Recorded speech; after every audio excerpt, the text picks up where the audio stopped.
the feast with Joseph. They approached the stewards of Joseph's house, and they spoke with him. At the entrance of the house, they said, "My lord, we indeed came down the first time to buy food.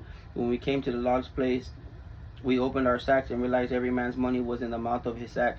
Our money is full weight, so we have brought it again with us. We have also brought additional money with us to buy food. We cannot tell who put our money in our sacks." He said, "Be at peace. Do not be afraid. Your God and the God of your father has given you treasures in your sacks. I had your money." Then he brought Simon out to the brought Simon out to them. The the man brought the men into Joseph's house and gave them the water to wash their feet and gave feed to their donkeys. Then they made ready for the gift for Joseph's coming at noon, for they had heard that they would be eating a meal there. When Joseph came home, they brought into the house to him the presents that they had with them and bowed themselves to him to the ground. They asked him about their well-being and said, "Is your father well, the old man of whom you spoke? Is he still alive?" And they answered, "Your servant, our father, is in good health. He is still alive." And they bowed down their heads and prostrated themselves.